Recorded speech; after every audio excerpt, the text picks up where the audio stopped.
Joined by Vancouver Giants head coach Michael Dyck. Michael, as we speak, your team is set to open the preseason tonight against the Prince George Cougars. Let's circle back, though, to the week that was, the week that has been, and tell me about your group and just, the level of excitement at starting a new season out in Vancouver with the Giants. Well, we're certainly hoping that we can build off some of the playoff success we had last year. We've got a young team.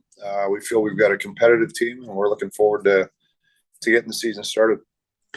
How important was it for you guys to get a little bit of playoff experience and, by extension, enjoy a little bit of playoff success last year, reaching the second round in the Western Conference? I think it was really important. It was important for our younger guys to get that experience and figure out how hard it is to win, especially in the playoffs. And for some of the older guys that weren't going to come back to have that experience, because most guys in this league had no playoff experience due to obviously the COVID years. So it was really important, especially the fact that we really weren't happy with our regular season. So allowed us to finish off on a positive note. Let's talk about your summer and the summer that your captain had as well. You guys were both part of the Team Canada group that captured that gold medal at the World Juniors in Edmonton. Take me through that experience, Michael. I mean, obviously, we know what happened in December with the disappointment and the cancellation, but getting a chance to kind of restart that tournament and to bring Zach aboard and enjoy that success with him. What was that experience like for you to be able to see that project through? Well, it was quite an experience. I mean, obviously, so proud of the players, that were competing at the tournament and the staff. It was almost a 13-month process from the summer camp last year to the tournament going in the winter time and spending almost 6 weeks in Alberta in the winter time, and then getting it canceled, and then losing a lot of guys from the winter team going into the summer camp. But the guys who came in did an amazing job, and obviously Zach was one of them. So it's a pretty special experience, especially being able to do it with obviously a player that I've spent some time with here in Vancouver. I mean, he's a guy that was invited for the 2023 tournament to that camp in Calgary and ended up working his way onto the 2022 team, right? I mean, tell me about whether or not it seems like that could certainly be kind of a confidence booster for him as he kind of prepares for the start of this season, going to an NHL camp in Ottawa and then leading your group.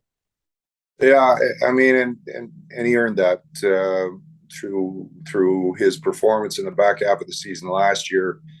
When we traded Justin Sordiff, Zach became our leader and did a great job, as a young guy, leading us into the playoffs, and then obviously had a great playoff, on both sides of the puck. So I don't think it was a real difficult decision to add him to the roster this year. He's a big guy. He can get up and down the ice very quickly, plays the game the right way, and it'll give him a lot of confidence, certainly coming back here and going into Ottawa's camp. Your team's made a bit of news recently, Michael, with respect to the people that you're going to have alongside you behind the bench. How are Adam Maglio and Brent Seabrook fitting into the fold here as you guys start your preparations for this season? They're fitting in really, really well. I mean, obviously, Adam's got a lot of experience in this league and brings a lot of energy, and he's a knowledgeable guy. He's got a great mind for the game, so he's fit in very well. And obviously Brent Seabrook helped us last year when I was gone at Christmas time, and he knows the players know him. He knows the players and has so much to offer. So whenever he's able to make it and work, especially with our defensemen, I can't think of a better guy that can take the lead in those situations. It's certainly a guy that could learn from Brent and Brent's experiences. A guy like Maston Leslie, right? I mean, a player that's entering his NHL draft year and is certainly going to have a lot of attention cast upon him over the course of the season. I think so, and he had such a good finish to last year, and especially in the first round of the playoffs against Everett, who was playing top four as a 16-year-old and logging a lot of minutes and playing very well for us. So So that gave him a lot of confidence, and combined with, obviously having a very good U18 camp. And we got another youngster in Colton Roberts that's going to be a very good defenseman. So for those young guys, having a guy like Brent around is certainly going to help them develop. My last one for you, Michael. You had, again, more headlines at the 2022 WHL Prospects Draft when the Giants drafted Chloe Primerano from the Burnaby Winter Club.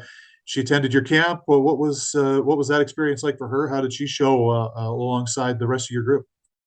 I honestly, if you weren't looking for her, you wouldn't have noticed, in the sense that she fit in very well. Really smart player, really good puck mover, and she had a great camp. Didn't take a step back, and looked really, really good. In fact, a lot of our returning guys were pleasantly surprised at how well she did. So, it was certainly nice to have her here.